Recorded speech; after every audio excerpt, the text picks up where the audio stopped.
What is going on, guys? Welcome back to the channel. In today's video, we are going to be back to work on my 2023 BMW M4. As you guys see in the previous episode, we tried to get this thing started. We put everything back together. We filled it up with oil. I was so excited to have this car running. Unfortunately, it did not start. Now, I'm thinking maybe it's a battery issue because I did reach out to a couple of BMW experts, and basically everybody is saying a BMW will not crank over with the wrong key or the wrong ECU. There's no physical way for it to do that. It just will not turn over.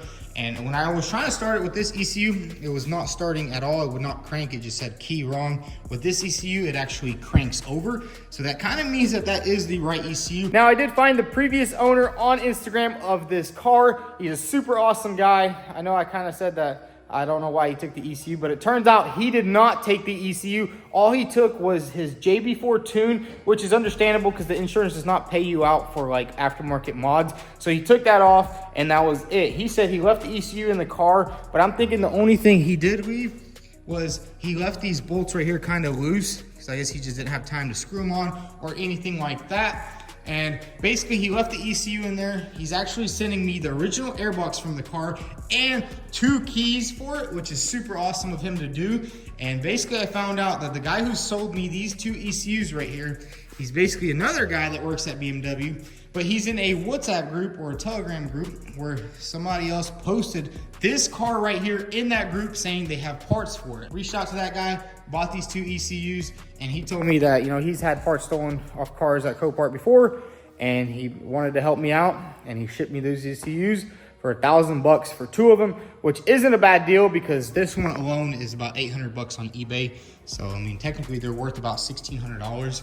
And basically what I found out is somebody went to the COPART lot and stole this ECU clean out of here. I mean, it's super easy to steal. You basically have 2 15mm bolts right here. You pop that off, you unplug a couple of bolts. I mean, you can fit this in your pocket. Well, probably just like under your shirt right here and just walk clean out of a COPART lot and bam, you just made $1,000, which is kind of scummy. I got my ECUs back, so maybe one day we'll chase down these scammers. But basically the guy that I bought this ECU from, he was talking to the other guy and that other guy sent him lot numbers and that's how he confirmed that this was kind of the right ECU. But I guess you can't really label them. So they were just 2 ECUs and he just sold me both of them. So I got a really good deal on the ECU. I'm not mad about that. Now I think it's time to somehow get this thing started up. I'm thinking I'm gonna put my McLaren battery in here because I have my other BMW battery right here and this thing is not charging up, or it's not charged up. I have taken the entire battery apart.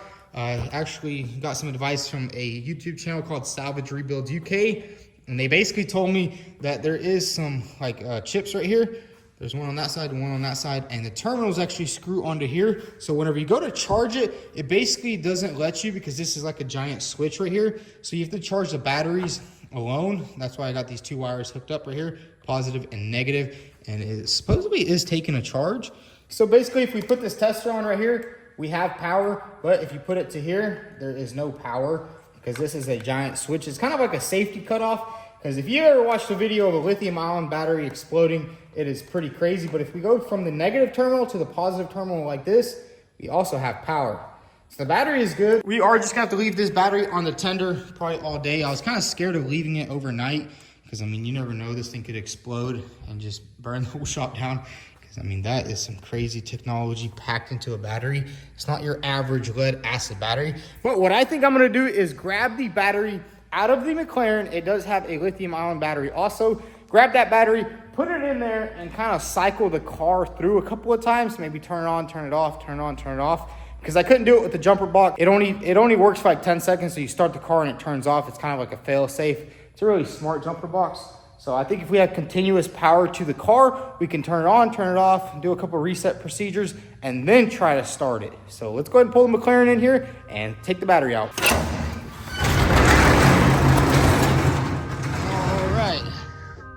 We got the Mustang chilling out here. And then I did buy this G37 right here for $700, winning bid. It's a 2012 with 70K miles. It does have some mechanical damage, I think. I don't know, that's what the auction listing said. We are gonna make a pretty cool video on this car, just show you guys how to flip salvage cars. But anyways, let's pull the McLaren inside and steal that battery out of it. All right, let's see if this thing will start.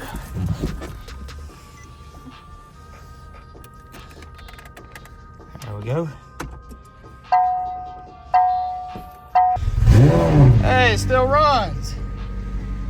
Oh, we got some early lights right there. Service lights. Power washer. Oh, look at all that. Look at that Christmas tree. I thought Christmas was over. Well, let's pull this sucker inside and steal the battery. One thing I do not like about this McLaren is whatever the backup camera is like right here. You turn a little bit and you can't see anything. But at least we got parking sensors.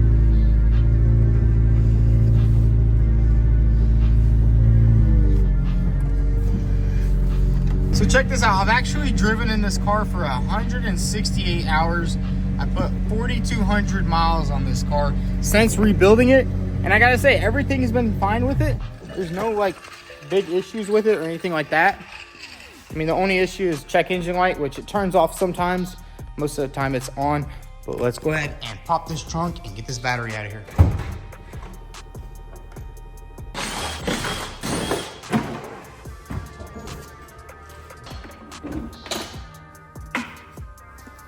Got the battery out, let's install it in M4.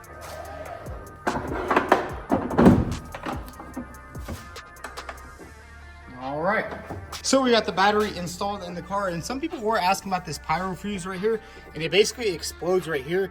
But if you do take it apart, you can kind of just crunch it all back together, and it should give power to the car.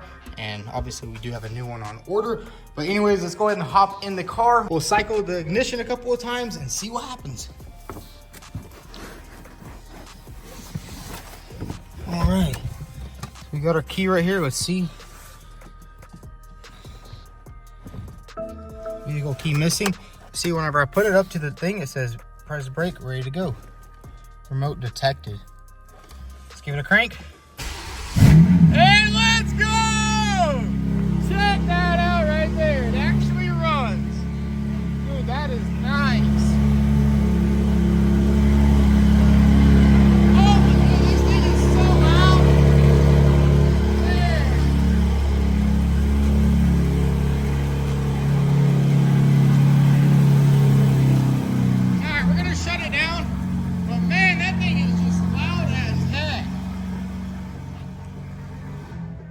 I knew it might have been the dead battery, but honestly, I just didn't think about it. But in these BMWs, everything is really finicky. I mean, the key still doesn't work though.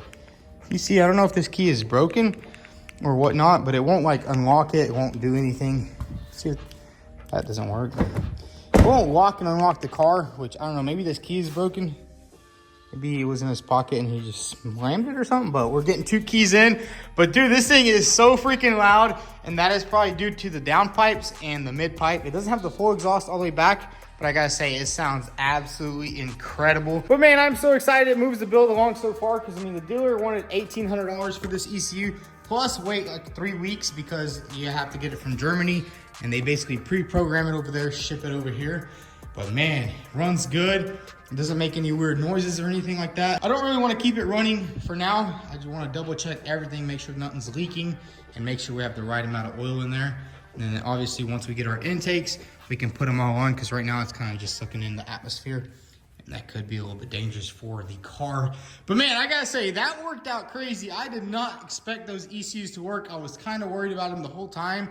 And bam, it works. So I'm guessing whoever this guy sold me these ECUs, he bought it from another guy that went to the COPART lot in Miami and stole it, which would make sense because I've heard some pretty bad stories about Miami COPART. I mean, that car right there came from COPART too, Miami, but it was just so destroyed, nobody even wanted to take parts off of it. But now it's time to go ahead and start working on this car. So up here in the front, we're kind of at a stalemate because we do not have these shocks. I had to order a new strut because check out my strut. It is bent right there. It took a pretty good hit, so it got bent. I didn't think it was bent, but it turns out it's bent. So I went ahead and ordered a new strut. It should be here in about a week, which kind of holds us up a little bit, but it's all good. I think what we're gonna do is actually take this car off the lift because I want to remove the side skirts and we can actually start on the body work. Or maybe we'll just go ahead and take care of all the airbags. I do need to ship that seatbelt out to Safety Restore, have them rebuild it, and then on the ground it'll be a lot easier to install the suspension stuff. But let's go ahead and get this car off this lift and start working on it.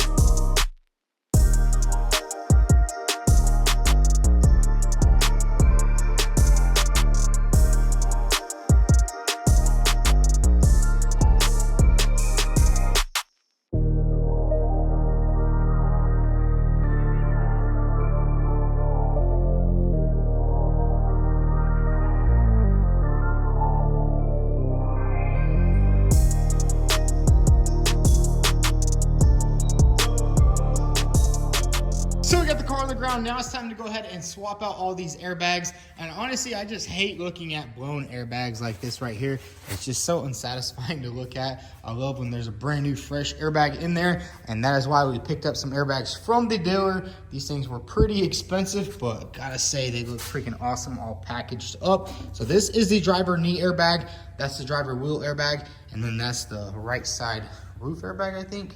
Not sure if we have the driver side. I'm gonna have to call the dealer and see what's going on with that one. Might actually be on back order. But let's go ahead and get the driver side airbags swapped out. We'll do the steering wheel first, and then we'll do the knee airbag. So it should be pretty simple to get this airbag out. I'm pretty sure all you have to do is grab a screwdriver and just poke a hole right here. Just like that. There we go. Dang, that was easy. We'll do the same thing with this side. Bam, that has to be the easiest airbag I've ever removed. Let me just pop this off like this. Bam. Dang, check that out. The connectors are completely melted up, but it's pretty cool what BMW does it where you can just unplug it right away. You don't have to actually unplug it out of the airbag or replace the clock spring. So let's go ahead and grab the new one. Bam, look at that right there. Let's go ahead and open this up.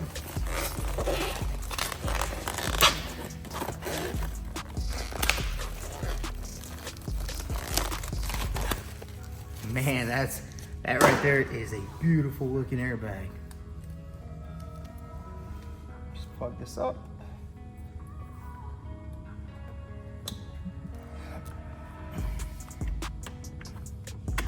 Oh, that is nice. No, we're definitely leaving that back on. And check it out, we got the driver's side airbag replaced. And I gotta say, BMW has some of the best looking steering wheel from the factory. Look at that, we have all carbon fiber here. We have the heated steering wheel option right here, which is pretty nice. And we have our paddles right here. They're carbon fiber also. That looks so freaking good. And then we got our M buttons right here. But anyways, let's go ahead and swap out the knee airbag.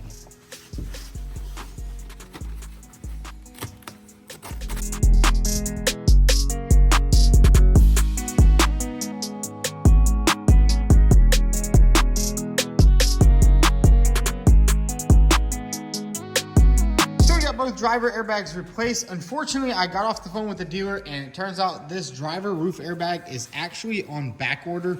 I do have the passenger one, I just don't have the driver one, and it kind of doesn't make sense to swap out just the passenger one because you kind of have to drop the entire headliner. So I think we're just gonna wait. They said they have like 16 in Germany and it should be like 2 weeks probably. It's honestly not a big deal because we can always do that later, but what I want to do right now is actually pop out this seatbelt right here because we do need to ship this out to Safety Restore and get them to rebuild it because I called the dealer and it's like $500-600 at the dealer for a new seatbelt, and honestly it's just not worth it. They're gonna rebuild it just like OEM. So let's go ahead and pop this cover off. I think we're gonna have to pop that rear seat out. I think it just pops right up. Let's see. Yeah, it just pops right up. We'll just slide that out and then this just comes right off. And I'm just super happy that the airbags back here didn't deploy because there is actually airbags right here in the rear seats. There's one on this side, one on that side. I'm guessing that's only when there's a rear passenger in there, it deploys. I mean, the roof airbags usually always deploy both of them. Because the accident was kind of on the passenger side, even though there wasn't no direct impact right here, that airbag still did go off, which is unfortunately, but we got it all replaced. So let's go ahead and remove this seatbelt right here and get it shipped off to Safety Restore to have them rebuild it.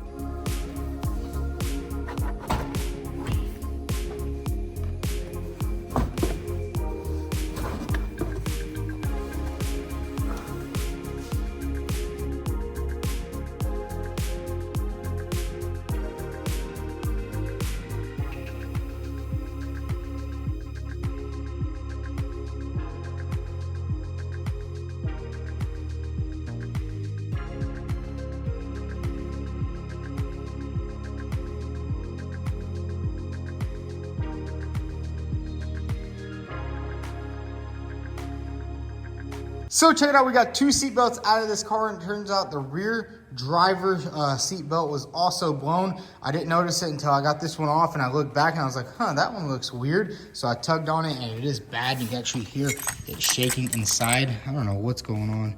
Either somebody broke it or what, or it just blew up in there. But we're gonna ship both of these seatbelts out to Safety Restore and they're gonna get them both professionally rebuilt. And man, I gotta say, we had to take a lot of stuff out of the back of this car. We had to take out the little passenger airbags Also have to remove that back piece to get all the way in there, but we got everything out.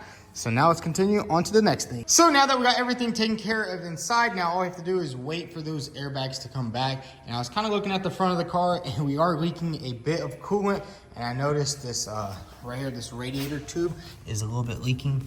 You can't really see it, but basically it's one of the radiator hoses that connects to the auxiliary coolers. So I went ahead and ordered another one of those. And now it's time to go ahead and remove the rest of this fender right here, because we have a couple of wires we need to fix. As you can see, these wires right here are all busted, so we need to get those refixed. But anyways, for now, let's go ahead and take off this side skirt right here and finish taking off this fender.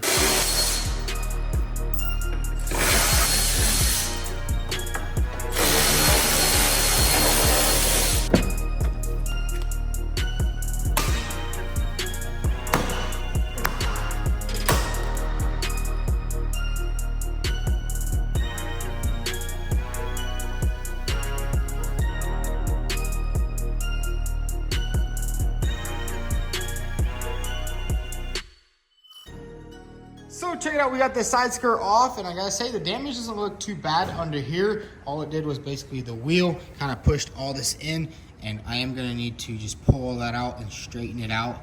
I don't know, maybe we'll have to put this thing on the frame machine to pull all this out. Not sure yet. I don't have my dent dent puller.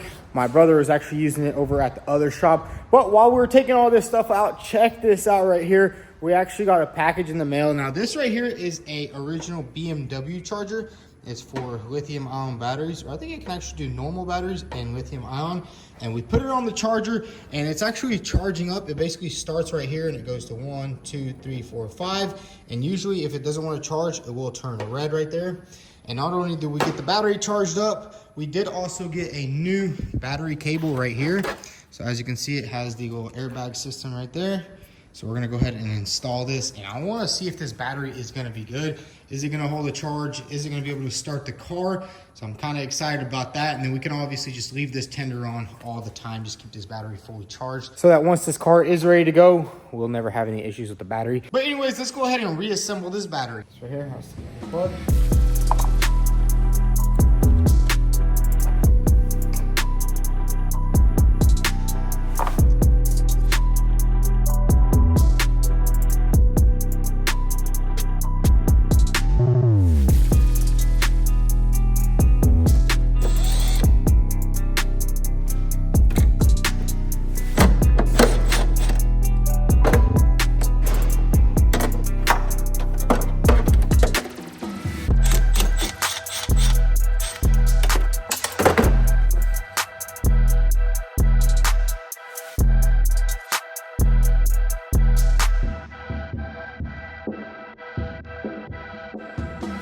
Well, I installed the battery and it turns out it is still dead. It doesn't make any sense. Supposedly it charged all the way up. I have no idea what to even do with this battery. Maybe I'll have to find somebody who's an expert on BMW batteries, or maybe we just need to jump it off the jumper box and just let it run, and maybe the car will just charge it up itself. And I think I've had luck with that in the past with BMWs, because that is a little bit weird with that battery. But anyways, basically the only thing left on this car is, but we are probably gonna do all the body work in the next episode. We have a little bit of body work right there, a little bit right there. And honestly, I'm kind of just so burned out with this car right now, because the battery is not working. There's a new leak under there, so I got to replace another hose, which kind of sucks, and we are waiting on a couple of parts. I might take a little bit of a break on this car right here to finish up that red Ferrari, and then we also bought a couple more parts cars. Check this out. This is a 2023 Ford Mustang GT. This thing was in a serious accident. Look at that right there. The entire car was in I think it was a rollover or something like that. Basically ripped the entire front end off and destroyed everything right here. It's such a weird accident. Look at the roof is pretty much good over there, but look at all this scraping right here. It's pretty crazy. The interior, all the airbags are blown inside the interior. And look at this seat track right here. That is crazy. I've never seen a seat track bent that hard. And I'm guessing he was strapped in and he just completely bent all that. And then if we come to the back, this is where the worst damage is. The entire right side, or this is the left side quarter panel, is completely destroyed. We do have a good rim, a couple other things over there. But look at the passenger side. That is just absolutely insane. This thing didn't make it far. I think it only has 12,000 miles on it, which is pretty crazy to wreck a car only after 12,000 miles. Especially this kind of accident. but we are hoping that the engine and transmission is good in this car. I mean, that's basically all we bought this car for.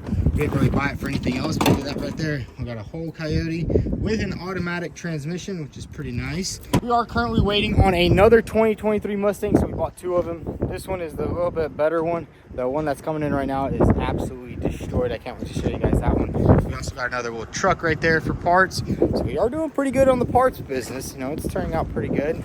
Everything's going smoothly. And I'll definitely make another video on some of the parts cards that are coming in here soon. But honestly, this M4 is just giving me so much trouble. So much stuff is just going wrong with it. The battery, ECU. Well, at least we got the car running, which is super awesome. Now we just need to replace another water line under there and wait for some more parts to come in so we can get this suspension on and we can get this thing running and driving. But anyways, if y'all enjoyed today's video, go ahead and hit that like button. Also follow us on Instagram at vTuned. Thanks for watching.